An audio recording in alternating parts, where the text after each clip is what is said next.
नमस्कार, कैसे हैं? काफ़ी थक गए होंगे आप। बधाई हो। अब तो हम चैनल में नहीं तो सब खुद ही करना पड़ता है। अरे मैं मान लेता हूँ। आइए, तो आप संजय सिंह हैं और आपसे हम लोग बातचीत करेंगे। ये पुलिस की गाड़ी तिहाड़ वाली है कि ऐसे सांसद की सुरक्षा में? नहीं, ये यहाँ की अच्छा। यहाँ थाना है, उसकी गाड़ी है। अच्छा, उसकी गाड़ी है। पता चला कि हम भी आप लोगों के साथ साथ चले गए। कोई बात नहीं। संजय जी, आप नमस्कार, कैसे हैं आप? बस सब बढ़िया है। आइए बातचीत करते हैं आपसे। तो बाहर जब अक्सर हम लोग जेल की बात होती है और जेल का ख़तरा आता है तो नेता कहता है कि हमें जेल से घबराहट नहीं है, देख लेंगे। तब तक तो वो जेल नहीं गया होता है। जब जेल जाता है तब फिर उसको क्या दिखता है? फिर अपना वो उस तरह का साहस याद आता है या कुछ पंचर हो जाता है कि नहीं, ये तो कुछ ज़्यादा भयानक है? देखिए रवीश जी, अगर जेल के बारे में आप आज ही नहीं, हाँ, पूरे इतिहास में भी उठा के देखेंगे तो कभी भी जेल की किसी ने सराहना नहीं की। वो चाहे गांधी जी हों, वो जेल के अंदर अधिकारों के लिए लड़ते रहे, चाहे भगत सिंह जी हों, जेल के अंदर अधिकारों के लिए लड़ते रहे, नेल्सन मंडेला जी का मैंने पूरा उनका जीवन पढ़ा, वो भी जेल में जब रहे तो लंबे समय तक तो जेल में अधिकारों के लिए लड़ते रहे। तो जेल में कुछ बातें, कुछ बुनियादी ज़रूरतें होती हैं जिसके लिए कई बार लड़ाई लड़नी पड़ती है।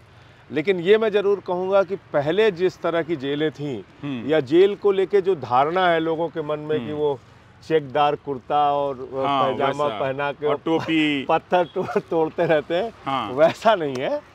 कैंटीन होती है जेल में, कबूतर पंजा होता है जहाँ पे कि कबूतर हैं, खरगोश हैं, वहाँ म्यूजिक रूम है, विपस्सना के रूम है, मल्टीपल पर्पज हॉल है जहाँ पे बैडमिंटन कोर्ट है। तो अब पहले की तुलना में काफ़ी सुधार है। फिर भी एक नेता के तौर पे आप सांसद हैं, कुछ ह्यूमिलिएशन तो हुआ होगा कि ह्यूमिलिएशन का तो जो सवाल है वो तो आपको मैं क्या बताऊं कि मतलब जो मुझे तो जो सामान्य कैदियों के भी अधिकार थे उस पर 11 दिन तक बैन था पूरी तरीके से। मुझे एक कोठरी में रखा गया जिसकी निगरानी 24 घंटे होती थी और 2 पुलिस वाले होते थे, वो 24 घंटे की ड्यूटी में, और हर 15 मिनट पे 5 मिनट पे वो पूछते थे हाँ ठीक है अंदर ठीक है, तो मुझे बोलना होता था ओके। कई बार सो रहा हूँ फिर भी बोलते थे तो उनको बताना होता था। और 2 बार मुझे निकाला जाता था मेडिकल चेकअप के लिए जब कोर्ट का ऑर्डर था उसमें। तो उस समय अनाउंस होता था कि वार्ड नंबर 1, 2 और 3 के बंदी भाई अपने अपने वार्डों में चले जाएं, और जेल बंद होती थी, कर्फ्यू की तरह माहौल होता था, और तब मुझे लेके जाया जाता था हॉस्पिटल में, मेरा मेडिकल चेकअप होता था, और फिर मैं अपने इस पूरे प्रोसेस में आप फील करते थे कि अब आप एक कैदी? बिल्कुल, वो तो कैदी है ये तो एहसास दिलाया ही जाता है। और मेरे साथ तो उल्टा ये था कि जो सामान्य कैदियों के अधिकार हैं वो भी नहीं थे। मतलब 6 बजे जेल खुल जाती थी तो बाकी कैदी तो कहीं भी आ जा सकते थे, मेरे लिए वो इजाज़त नहीं थी। 12 से 3 जेल बंद होती थी, 3 बजे फिर जेल खुलती थी, और 6-7 बजे तक बाकी कैदी कहीं भी आ जा सकते थे, मैं नहीं जा सकता था। तो 11 दिन के बाद मैं फिर सुपरिटेंडेंट से मिला तो मैंने कहा कि भाई मुझे जो सामान्य कैदियों के अधिकार हैं वो तो मिलने चाहिए, वो तो मेरा अधिकार है। तो उन्होंने कहा कि मैं इस पे फिर ऊपर बात करूंगा। फिर जिससे भी उनकी बात हुई हो, फिर उन्होंने ये कहा कि भाई जो समय बाकियों के खुलने का है वो उस समय ये कहीं भी आ जा सकते हैं और इनके साथ सिपाही रहेंगे। तो अगर आप देखेंगे तो ऐसे बहुत सारे क्षण आते हैं जब आपको कोर्ट में वो जो एक हवालात बनी होती है उसमें बैठाया जाता है, जब आपको ये अपराधियों की जो बैन है उसमें बैठाया जाता है, और जाले लगे रहते हैं, चारों तरफ से अंधेरा होता है, पुलिस के जवान खड़े होते हैं वो लेके बंदूक। तो कई क्षण ऐसे आते हैं। लेकिन अच्छा ये रहा, मैं धन्यवाद दूंगा जो भी जेल के चाहे अधिकारी हों या दिल्ली पुलिस के जवान हों, किसी ने अपनी ओर से कोई ज़बरदस्ती या बदतमीजी की हो ऐसा मैं नहीं मानता। रहे होंगे उनके ऊपर भी दबाव रहे होंगे। मतलब उस अमानवीय क्षण में भी कुछ मानवीय पहलू थे आपके साथ साथ। बिल्कुल, आपको मतलब दिखता था वो कि ये कट जाएगा अगर अब ये उनके 6 नाम महीने। लेके नहीं बता सकता, लेकिन बातचीत में कहते थे कि आपके साथ गलत हो रहा है और हमें दबाव में काम करना पड़ रहा है। तब भी घर वाले परेशान हो गए होंगे, क्योंकि पीएमएलए मनी लॉन्ड्रिंग का कानून ऐसा है कि किसी को पता नहीं होता कि आप कब बाहर आएंगे। इसी केस में मनीष सिसोदिया 1 साल से जेल में है। बिल्कुल आपने ठीक कहा। ये कानून ही ऐसा है जिसमें लंबे समय तक जेल में आपको रखा जा सकता है। लेकिन रवीश जी, 80% लोग अंडर ट्रायल हैं हिंदुस्तान की जेलों में। कोई 10 साल से अंडर ट्रायल है, कोई 5 साल से अंडर ट्रायल है, कोई 3 साल से अंडर ट्रायल है। विचाराधीन कैदी 10-10 साल से, सज़ा से ज़्यादा जेल रह गए वो। सजा से ज़्यादा जेल रह गए। तो जैसे मनीष सिसोदिया जी का या हम लोगों का केस तो सामने आ गया, बाकी तो ऐसे बहुत सारे लोग, जब आप जेल में जाएंगे तो असलियत पता चलेगी कि कितने लोग अंडर ट्रायल हैं लंबे लंबे समय से। उनकी तारीख पे तारीख ही पड़ रही है। 10-10 साल से जेल के अंदर है, अंडर ट्रायल। तो आपने कहा किसी इंटरव्यू में, आप कह रहे थे कि आप जेल से चिट्ठियां लिखते थे, तो मनीष को कभी चिट्ठी लिखी है आपने? या बंदी को पत्र नहीं लिख सकता है? नहीं, चिट्ठियाँ इस वाले हिस्से का तो मुझे ठीक से पता नहीं है। बंदी को चिट्ठी लिख सकता है, नहीं लिख सकता है, लेकिन जेल से बाहर चिट्ठियाँ असीमित लिख सकता है और बाहर से चिट्ठियाँ उसको आ सकती हैं। लेकिन वो चिट्ठियाँ जेल प्रशासन पढ़ेगा और उसमें कोई आपत्तिजनक चीज़ होगी तो उसको काटेगा। ये प्रावधान होते हैं। और अगर कोई ऑफिशियल चिट्ठी आपको भेजनी है, जैसे मैंने भारत के उपराष्ट्रपति जी को पत्र लिखा जेल से, तो उसको जेल सुपरिटेंडेंट अटेस्ट करता है और तब वो चिट्ठी जाती है। कोई गोपनीय चिट्ठी अगर आपको लिखनी है तो वो चिट्ठी सील्ड कवर में जाती है और आपकी चिट्ठी भी, जवाब भी आपका सील्ड कवर में जाता है। उसमें कई बार कोर्ट के आदेश लेने पड़ते। संजय जी, पता है मैं शुरुआत में जेल के बारे में क्यों बात कर रहा हूँ? क्योंकि वातावरण ऐसा बन गया है कि जब जेल केजरीवाल गए, जेल मनीष सिसोदिया गए, जेल आप गए, तो जब भी सरकार इस तरह से किसी को जेल भेजती है तो हम जैसे लोगों के बीच भी फ़ोन आने लगते हैं कि आप ज़रा सतर्क रहिएगा, आपको भी जेल भेज दिया जाएगा। नहीं, मुझे तो लगता है ये सब चीज़ें कभी दिमाग में नहीं लानी चाहिए। क्योंकि अगर हम लोग ऐसे डरते ही रहेंगे तो कब तक डरते रहेंगे? इसकी कोई तो लिमिट है। कभी तो हमें तय करना पड़ेगा ना कि भाई अब हो गया यार डरना बहुत। हाँ, ये मतलब कब तक आप डरते रहेंगे? इसी चीज़ का तो डर दिखा के पूरे देश पे अपना अत्याचार और जुल्म चला रहे हैं ये लोग। भाई, आपने एक निर्वाचित मुख्यमंत्री को उठा के जेल में डाल दिया जिसके खिलाफ कोई साक्ष्य नहीं है, अरविंद केजरीवाल जी के खिलाफ। और ये बात मैं दावे के साथ इसलिए कह सकता हूँ कि आज जो कागज मैंने देखे, मुझे अपने केस के बारे में तो कोर्ट से मनाही है, बात नहीं कर सकता हूँ, लेकिन जो केजरीवाल जी का केस पूरा है वो तो बहुत हैरान करने वाला है। मतलब 162 गवाह ईडी के हैं, 294 गवाह सीबीआई के हैं। दोनों ने मिला के 50,000 की पेज की चार्जशीट दाखिल की है। और कितने गवाह केजरीवाल जी के खिलाफ? 4 गवाह। कौन कौन है? मंगुट्टा रेड्डी, राघव रेड्डी, कई सौ गवाह में सिर्फ 4 गवाह। 456 गवाह में से 4 गवाह। उन 4 गवाहों की भी हकीकत सुन लीजिए। 4 गवाह है राघव रेड्डी, मंगुट्टा रेड्डी और शरद रेड्डी, और एक गवाह है सी अरविंद। ये 4 गवाह हैं। इनकी हकीकत सुन लीजिए आप। मंगुट्टा रेड्डी सांसद हैं जिनकी तस्वीर भी मैंने आज प्रधानमंत्री जी के साथ दिखाई थी। मंगुट्टा रेड्डी के घर पे 16 सितंबर 2022 को छापा पड़ता है। उनसे पूछा जाता है, आप केजरीवाल से मुलाकात किए थे? बोले हाँ। बोले आप किस लिए मिले थे? बोले हमने अपने चैरिटेबल ट्रस्ट के लिए ज़मीन से चाहिए थी, उसके लिए मुलाकात की थी। फिर 10 फरवरी को उनके बेटे राघव रेड्डी की गिरफ्तारी हो जाती है और 16 जुलाई से 10 फरवरी और 16 जुलाई के बीच में राघव रेड्डी और मंगुट्टा रेड्डी के 10 बयान होते हैं रवीश जी, 10 बयान, जिसमें वो बार बार मना कर रहे होते हैं और कभी केजरीवाल का नाम नहीं लेते। अंतिम के बयानों में जैसे ही वो केजरीवाल का नाम लेते हैं, 16 जुलाई को केजरीवाल का नाम लेते हैं 18 जुलाई को राघव रेड्डी को जमानत मिल जाती है।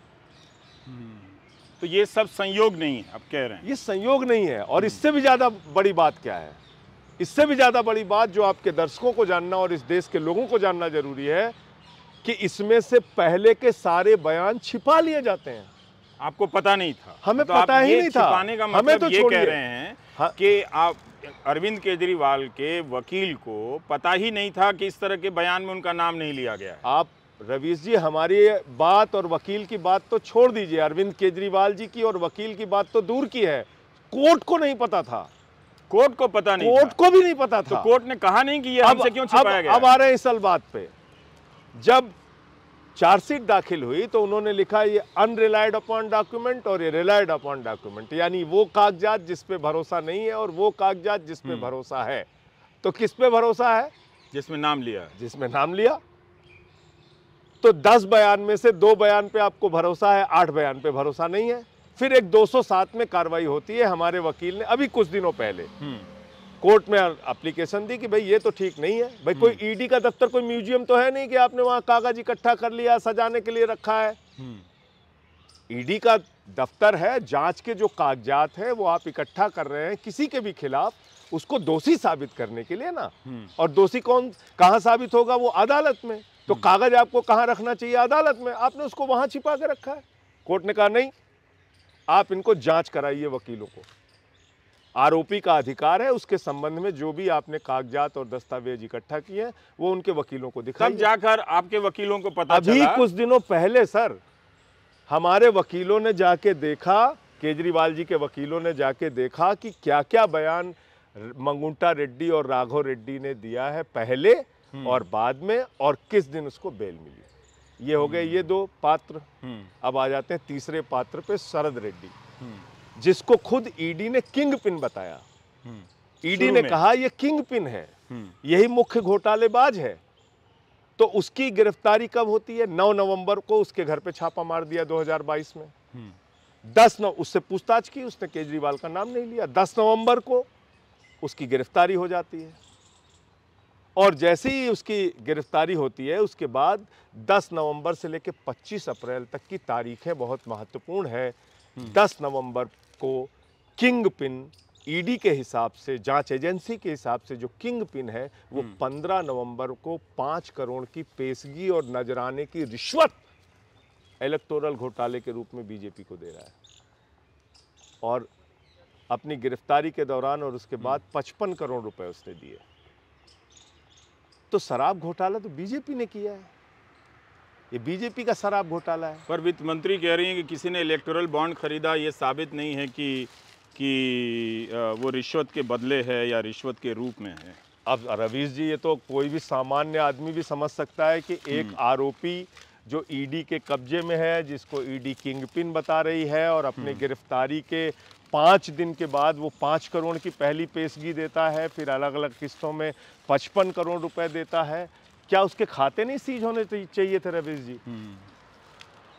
एक आरोपी जो आपकी कस्टडी में है उसके खाते क्यों नहीं सीज हुए? मनीष सिसोदिया के खाते सीज हैं, आपको पता है?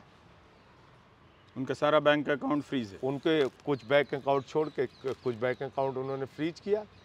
उनकी प्रॉपर्टी जो इस घोटाले, तथाकथित घोटाले की शुरुआत के पहले, जब वो न्यूज़ एंकर के रूप में काम करते थे, उस समय की जो खरीदी हुई थी, जो फ्लैट था, उसको तक को अटैच किया है। तो आप देखिए कि जो शरद रेड्डी है वो ईडी की कस्टडी में है और उसके बैंक अकाउंट से 55 करोड़ रुपए जा रहा है और ईडी को पता नहीं। बीजेपी को चला जा रहा है। हो सकता है। और अगर इसको वित्त मंत्री जी डिफेंड करेंगी तो कैसे करेंगी भगवान जानता है। हालांकि बीजेपी किसी को भी डिफेंड कर सकती है, वो चाहे अजीत पवार हो, छगन भुजबल हो, हसन मुशर्रफ हो। तो आप आंध्र प्रदेश जाएंगे श्रीनिवास रेड्डी के खिलाफ कैंपेन करने? हेमंत विश्व शर्मा, वो तो फोटो मैंने आज दिखाई थी, आपको भी दिखा देता हूँ। अब तो वही जो मैंने आपकी प्रेस कॉन्फ्रेंस देखी थी, वही और आप जो जाएंगे आंध्र प्रदेश में श्रीनिवासलू रेड्डी के खिलाफ कैंपेन करने के अब लिए? वो इंडिया गठबंधन के जो कैंडिडेट बुलाएंगे तो जरूर और जाएंगे। पर आप जमानत की शर्तों के हिसाब से आप दिल्ली से बाहर नहीं जा सकते? बता के जा सकते हैं, बता के जा बता सकते के जा हैं, सकते हैं। और हमारी किसी पॉलिटिकल एक्टिविटी पे रोक नहीं है, कोई रोक नहीं है। नहीं, हमारी किसी भी राजनीतिक गतिविधि पर रोक नहीं है। और मुझे आईओ को बताना होगा तो मैं बता के जा सकता। पर संजय, हम ये जानना चाहते हैं कि ये जो बात आप गवाहों की कर रहे हैं कि 10 बयान, 7 बयान, 6 बयान जिसमें अरविंद केजरीवाल का नाम नहीं लिया जाता है, ये सब आप लोगों को अभी पता चला है, इसलिए अभी आप कह रहे हैं? क्योंकि पिछले 1 साल में, 2 साल से जब हम लोग केस 2 साल से तो गिरफ्तारियां और ये सब बातें नहीं आ रही थी। 2 साल से गिरफ्तारियां और जांच ही चल रही थी। जब हमने उनसे छिपाए गए कागज मांगे कि भाई आपने कौन सी चीज़ ऐसी रखी है जो अनरिलायड अपॉन डॉक्यूमेंट में है, जब उस पे उन्होंने उन्होंने कहा अभी वो कागज भी मिले नहीं, उसकी जांच करने के ही सिर्फ आदेश मिले हमारे वकीलों को। पर तो ईडी के वकील कोर्ट में, आप बात पूरी कर लीजिए। तो जब हमारे वकील गए तो उन्होंने देखा ये बयान है। ईडी के वकील हाई कोर्ट में कह रहे थे कि किसी भी गवाह से कई चरणों में पूछताछ होती है ताकि वो बयान को क्रॉस चेक किया जाए, तब जाके असली बयान वापस आता है। तो इसमें कोई बड़ी बात नहीं है कि 9 बयान में पहले नाम नहीं लेता है और 10वें में नाम लेता है। सेक्शन 50 में जिससे भी पूछताछ होती है तो उससे पूछिएगा, किसी से भी या किसी वकील से पूछिएगा। मुझे तो ये कहा गया, मैं अपने केस के बारे में ज़्यादा डिटेल नहीं बोल सकता, लेकिन ईडी का अधिकारी किसी भी व्यक्ति से अगर सेक्शन 50 में बयान लेता है तो कहता है देखो भाई सेक्शन 50 का बयान है, अगर कुछ भी गलत बोलोगे तो तुम्हारे खिलाफ कार्रवाई होगी। अच्छा, तो उसमें तो गलत बयान दे ही नहीं सकता। राजू साहब तो इस बात को जानते हैं, कैसे वो बोल रहे हैं इस बात को। आप सेक्शन 50 में गलत बयान नहीं दे सकते हैं।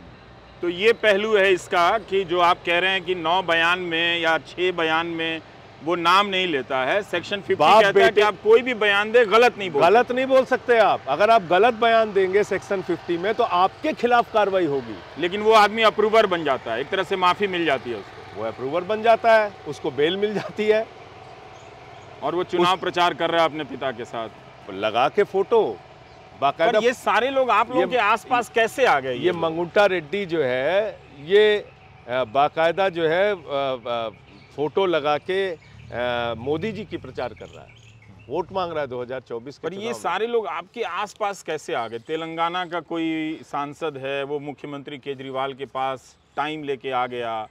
जो अरविंद केजरीवाल ने भी कहा कि भाई समय नहीं था, वो एक छोटी सी मुलाकात हुई जिसमें वो समय तो उसने बाकायदा चिट्ठी लिख के समय मांगा और जब उसको समय दिया गया तो उस समय के दौरान जो बातचीत हुई उसको उसने शुरुआती बयान में वही बात उसने भी कहा, वही बात सच भी है। लेकिन बाद के बयानों में जब 5 महीने उसके बेटे को जेल में रख दिया तो टूट गया वो। 6 महीने शरद रेड्डी को जेल में रख दिया तो टूट गया। पर आप लोग भी पैनिक में नहीं आए जब शराब नीति को लेकर जब आलोचना हुई तो वापस भी ले लिया आप लोगों ने, पुरानी नीति बहाल कर दी। तो इससे एक मैसेज गया कि शायद नई नीति में कुछ गड़बड़ी थी तो पुरानी नीतियों को वापस अब यही नीति पंजाब में है, वहाँ इसी नीति से मुनाफा हो रहा है। अभी भी यही इसी प्रकार की नीति पंजाब में है। यहाँ पे क्या है कि यहाँ पे इन्होंने कहीं दुकान ही नहीं खुलने दी। मतलब जो ये फैलाया जाता ना गली मोहल्ले में, गली गली में शराब के दो ठेके, मैं आपसे जिम्मेदारी से कह रहा हूँ और आप इसको चाहे चेक करा लीजिएगा, चाहे भाजपा वाला भी कोई चेक करा ले, जो पॉलिसी के पहले ठेकों की संख्या थी उन ठेकों की संख्या में बढ़ोतरी तो क्या घटोतरी हुई। अच्छा, ठेके बढ़े नहीं दिल्ली में, घटे। तो मेरा ये कहना है कि ये पूरा जो शराब घोटाला है ये ईडी की जांच शुरू होने के बाद शुरू होता है और वो घोटाला सीधे तौर पे अब तो मनी ट्रेल है। 55 करोड़ रुपए बीजेपी वालों को मिला है। कितने बीजेपी के नेताओं से पूछताछ हुई? आप यकीन कर सकते हैं कि 55 करोड़ रुपए किसी पार्टी में आएगा और उसके शीर्ष नेतृत्व को पता नहीं चलेगा? क्या आप भरोसा कर सकते हैं रवीश जी इसको, या इस देश का कोई तो नहीं कर सकता। सामान्य मैं तो इस बात को खुद ही अपने कार्यक्रम में क्वेश्चन कर रहा हूं कि किसी कंपनी ने 55 का रेट पड़ रहा है, वो कंपनी बीजेपी को ही चंदा दे रही है, ये थोड़ा विचित्र है। मतलब और अकेले ये तो खैर मान लीजिए शराब भले ही वो कंपनी किसी और पार्टी को दे रही है, पर इससे ये एक्सक्यूज पूरा नहीं हो सकता है।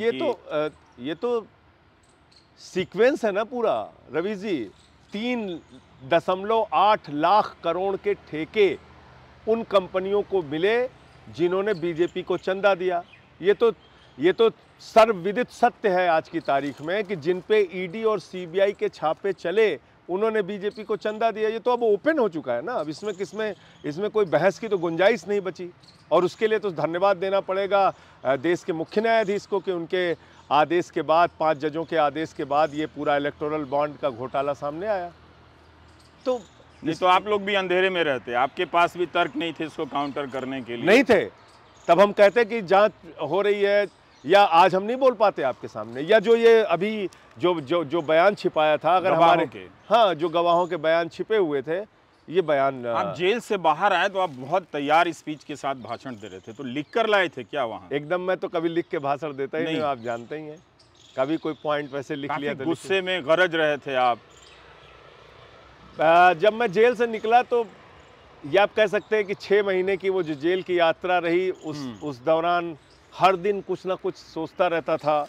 और जैसे इतनी सारी किताबें पढ़ने का जो मौका मिला, शायद 6 साल में भी नहीं पढ़ पाता मैं, तो उन लोगों को पढ़ने के बाद भी एक मन में अलग तरह से उत्साह, एक अलग तरह से ऊर्जा बढ़ती रहती थी। और वहाँ पे फ़ोन भी नहीं था, दिन में सोने के लिए भी मिल जाता था, तो एक पूरा सोचने का, आत्मचिंतन करने का मौका मिला। और ये लगा कि ये जेल से, मुकदमों से, लाठियों से, इन चीज़ों से डर के हम लोग कब तक दबते रहेंगे? कुछ तो सीमा होगी।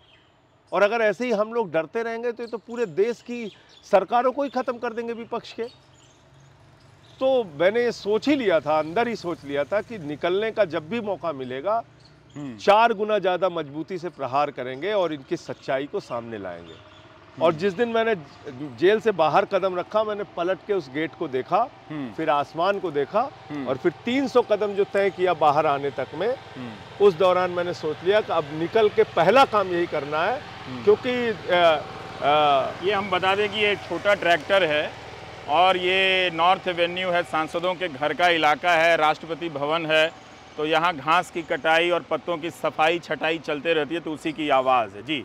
हाँ, तो जो वो 300 कदम तय किया, तो मैंने उस समय ये फैसला कर लिया कि नहीं, बाहर निकल के और जो इनका पूरा सच है और तेवर और मजबूती के साथ इनसे लड़ना है। कहीं भी ये मैसेज नहीं जाना चाहिए कि इनसे हम लोग डर गए या झुक गए। क्योंकि एक दिन पहले मैं, क्योंकि टीवी तो वहाँ थी और चैनल भी दिखते थे समाचारों के, तो मैंने देखा कि कुछ उसमें जबरदस्ती की एंगल खोज के हाँ, कि किसी मास्टर स्ट्रोक की कृपा के तहत आप बाहर आए हैं उसमें और आम आदमी पार्टी में बगावत करने वाले हैं। चिन्ह बना के और बिंदी लगा के और ऐसी खबरें चला रहे थे। मैंने कहा ठीक है, कल ही का मौका है, अच्छा है कि आज मैं देख ले रहा हूँ इस चीज को। तो आप एक तरह से अपने भाषण में उन आशंकाओं और अफवाहों को भी काउंटर कर रहे थे। तुरंत पूर्ण विराम लगाया मैंने, और सीधे जेल से निकलने के बाद अरविंद जी के घर पे गया, वहाँ पे सुनीता भाभी से मुलाकात किया, और उसके बाद फिर मनीष जी के घर गया,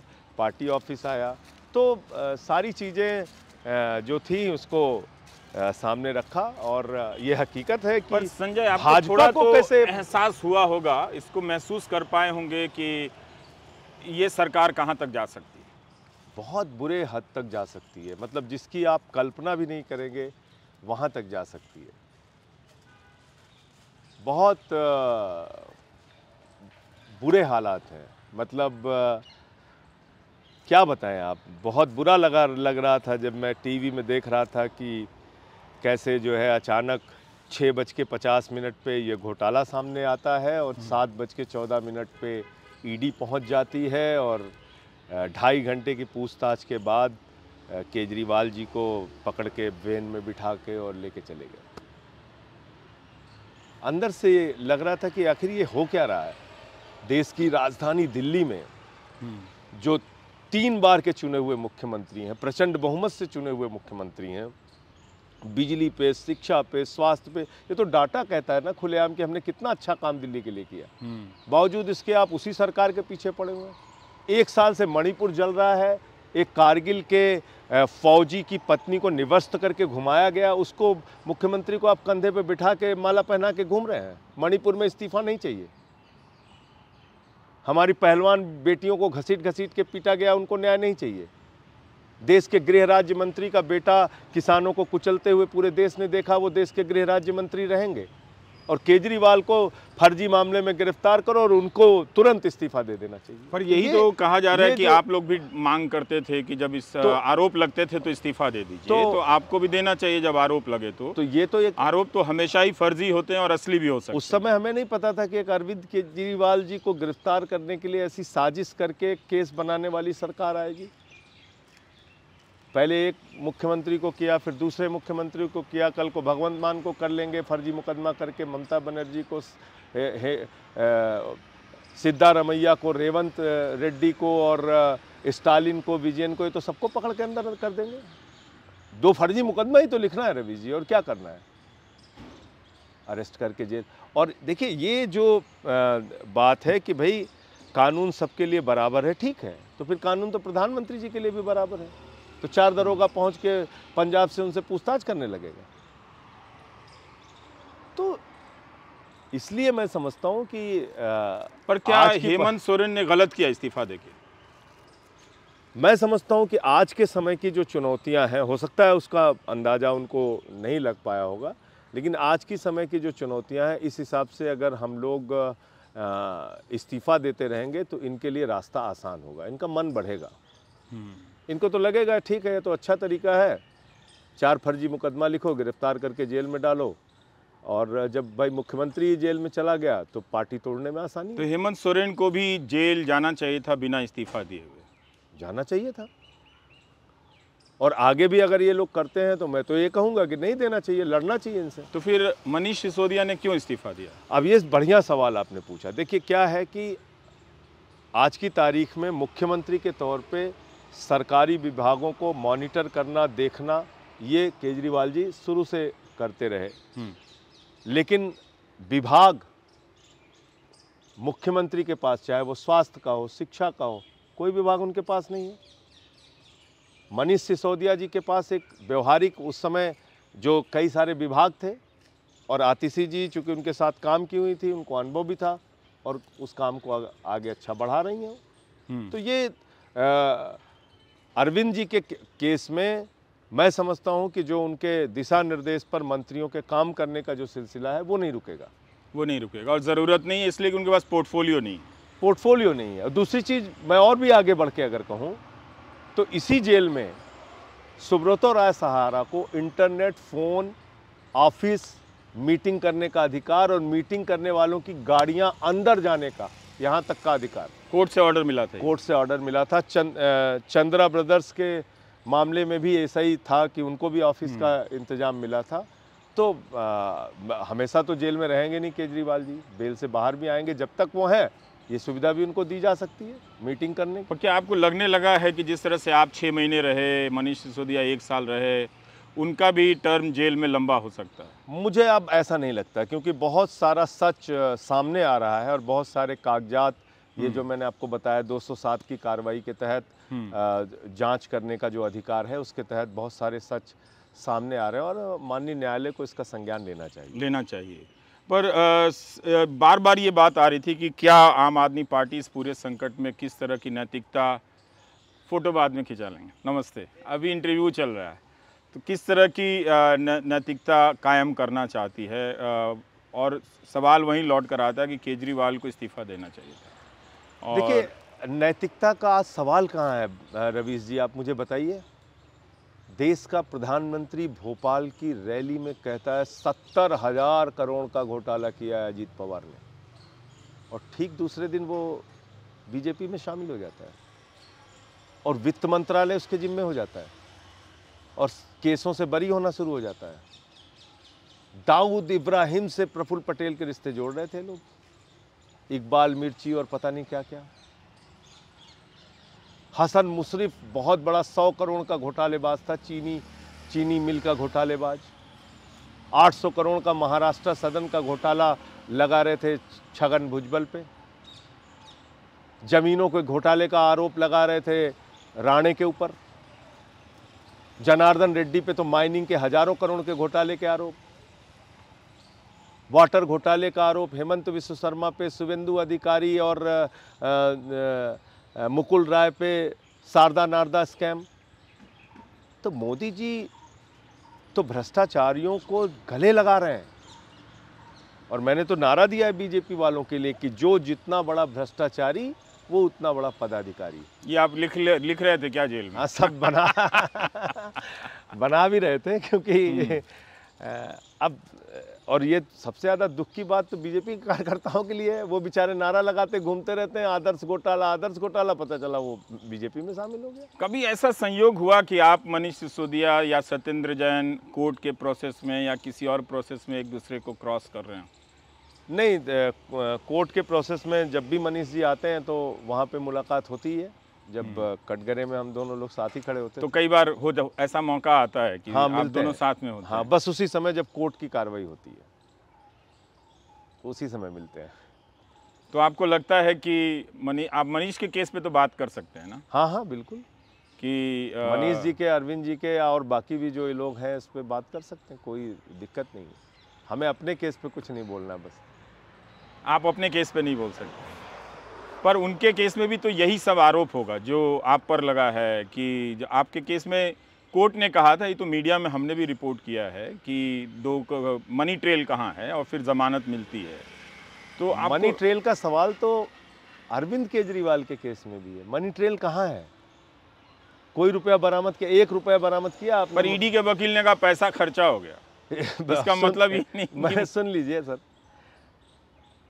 अरविंद जी के घर पे 1 रुपया बरामद किया आपने? मनीष सिसोदिया के घर पे किया? उनके तो गांव भी गए, बैंक लाकर सब चेक कर लिया आपने, कुछ मिला आपको? कोई बरामदगी हुई? कोई संपत्ति मिली? पैसा कहाँ चला गया? आसमान में चला गया, जमीन ने निगल लिया, कहाँ चला गया पैसा? भ्रष्टाचार हुआ तो पैसा कहाँ गया?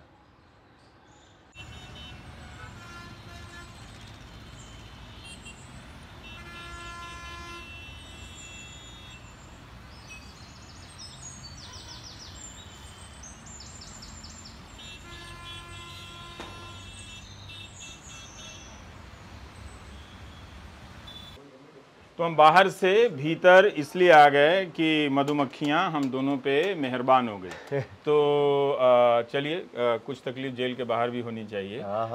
हम ये अब हम बातचीत को ख़त्म भी करना चाहते हैं, पर आपने मोटा मोटी ये बात बताई कि किस तरह से अरविंद केजरीवाल के मामले में गवाह जो नाम लिए गए उनकी गिरफ्तारी को आप लोग पब्लिक में चैलेंज कर रहे हैं। कोर्ट में अब सुनवाई होगी, जैसा होगा हम ये जानना चाहते हैं कि इस वक्त आम आदमी पार्टी किस स्टेज में है। जिस तरह से शिवसेना का हाल हुआ, उद्धव ठाकरे के रहते शिवसेना ख़त्म हो गई, उसके 2 फाड़ हो गए।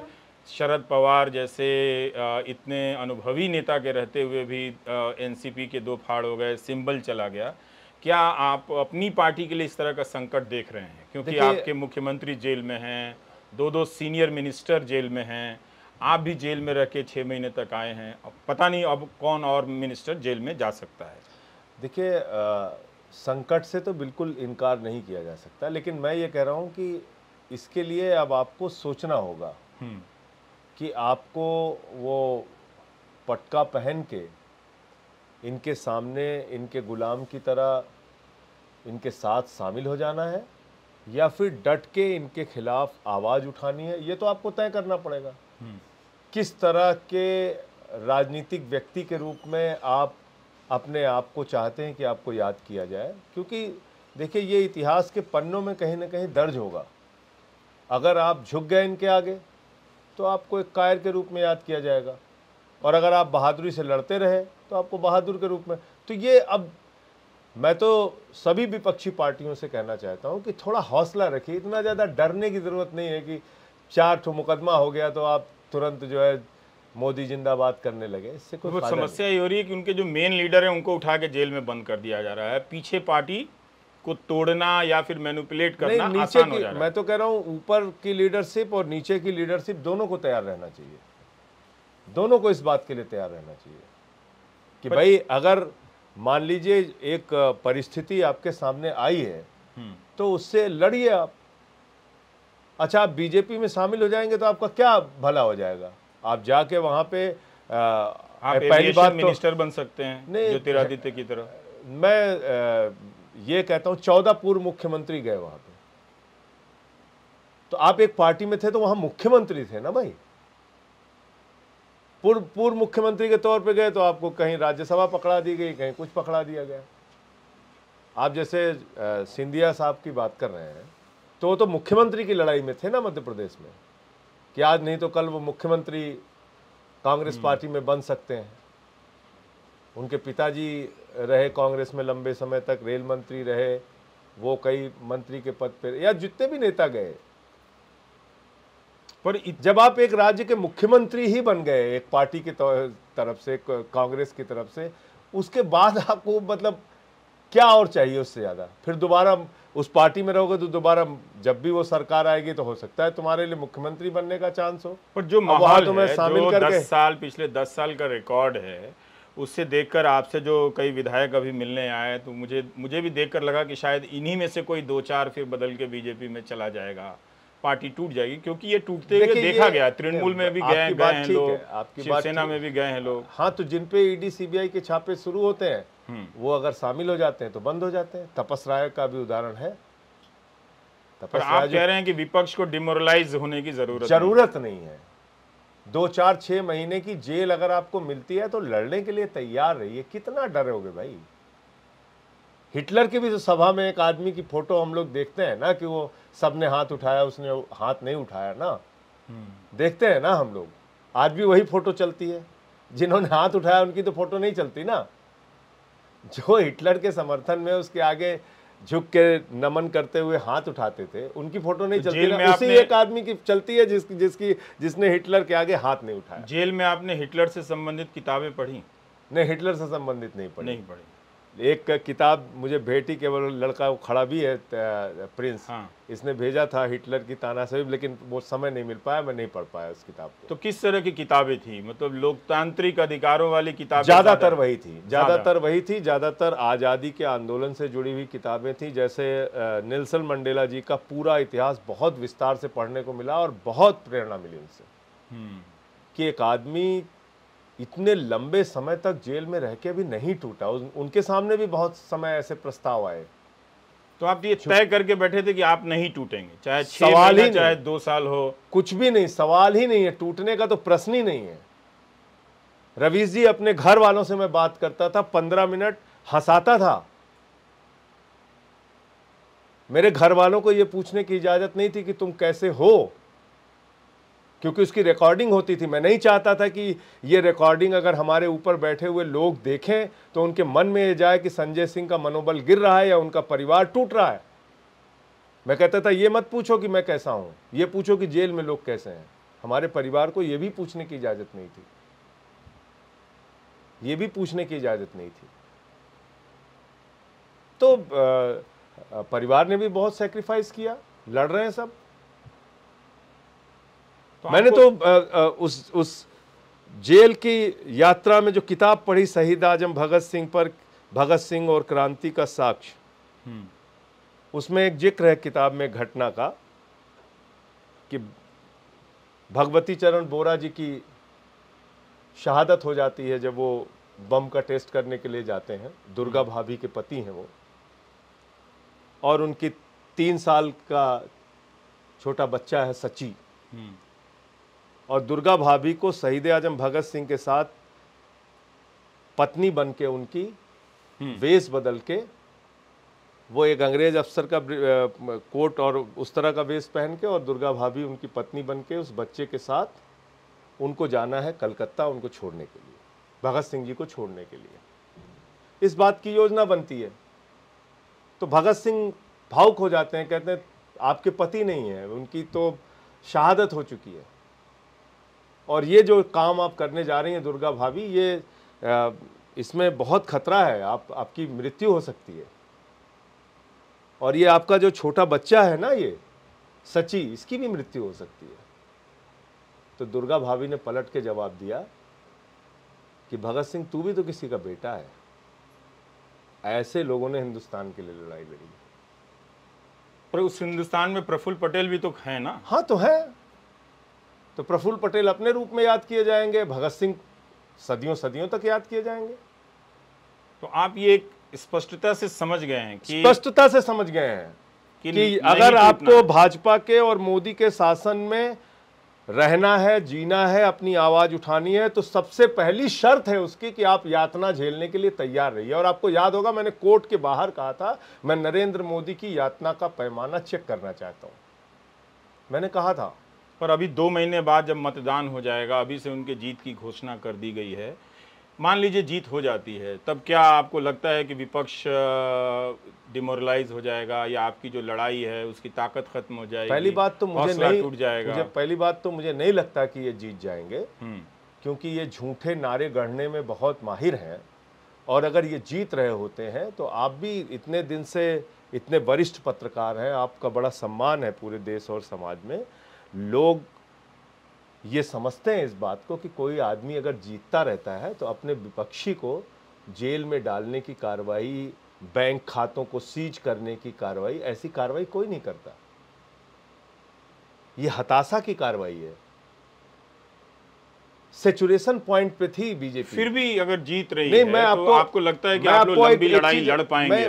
मैं जैसे रवीश जी, ये क्या है कि ये एक धारणा गलत बनाई जा रही है, 400 पार 400 पार। अरे आपने तो 200 पार कहा बंगाल में, क्या हुआ वहां?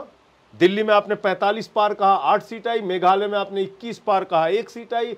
हरियाणा में आपने 75 पार कहा, वहां पे 40 सीट आई। आपने महाराष्ट्र में कहा था 150 पार। तो आप तो नारा ऐसे ही देते रहते हैं, 150 पार, 200 पार, 300 पार, 400 पार। आपको लगता है कि मैं तो जेल में एक नारा देने वाला था भाजपाइयों को कि उनको कहना चाहिए 600 पार, क्योंकि अखंड भारत से भी उनकी सीटें आ सकती हैं, कुछ पाकिस्तान में, बांग्लादेश में, श्रीलंका से भी उनकी, हाँ, अफगानिस्तान से भी कुछ सीटें आ सकती हैं उनकी। आपको लगता है कि आपकी पार्टी बीजेपी आज बहुत ताकतवर पार्टी है? 8200 करोड़ तो उसे सिर्फ इलेक्टोरल बॉन्ड से मिला है, इलेक्टोरल ट्रस्ट से भी कई हजार करोड़ मिले हैं। इतनी ताकतवर एजेंसियां हैं, उससे आम आदमी पार्टी जैसी एक नई छोटी पार्टी लड़ पाएगी? देखिए, शिवसेना भी लड़ाकुओं की पार्टी थी, बहुत लड़ने वाले उसके कार्यकर्ता थे, लेकिन देखते देखते खत्म हो गई वो। तो नहीं अगर लड़ पाएंगे लोग ना रवीश जी, तो ये आप निश्चित मान के चलिए कि तानाशाही का शासन तो फिर इस देश में चलेगा। 5 किलो राशन में खुश रहिए, क्या प्रॉब्लम है फिर? ना आपको नौकरी मिलेगी, ना आपको महंगाई से छुटकारा मिलेगा, ना आपको अग्निवीर योजना से छुटकारा मिलेगा। तो ये सब अगर बर्दाश्त करने के लिए इस देश के लोग तैयार हैं तो ये चलती रहेगी। और अगर इसके खिलाफ आवाज उठाएंगे तो ये व्यवस्था बदलेगी। तो आप ये मानने के लिए तैयार नहीं, ये स्वीकार करने के लिए तैयार नहीं है जो चीजें आप गिना रहे हैं तानाशाही से संबंधित? मैं तो पार्लियामेंट में भी बोलता रहा, मणिपुर के मुद्दे पे बोला तो मुझे सस्पेंड करके बाहर कर दिया। पर आप कहते थे कि अडानी के खिलाफ बोल रहा हूं इसलिए मुझे टारगेट किया जा रहा है। तो अडानी के खिलाफ बोला नहीं क्या रवीश जी? कोई एक भी चीज ऐसी रही हो जिसको मैंने प्रेस कॉन्फ्रेंस करके या पार्लियामेंट में उठा के या पब्लिक के बीच में जब मीटिंग होती थी नहीं बोलता था क्या? और क्या गलत बोलता था क्या? 2.5 लाख करोड़ रुपए का लोन एक व्यक्ति को, रेल उसी को, सेल उसी को, कोल उसी को, स्टील उसी को, पानी उसी को, बिजली उसी को, कोयला उसी को, पूरा देश एक आदमी को। ये बोलना नहीं चाहिए। इस देश का आम आदमी 5 किलो राशन पे गुजारा करेगा। आज भारत पर कैपिटा इनकम के मामले में 142वें स्थान पे है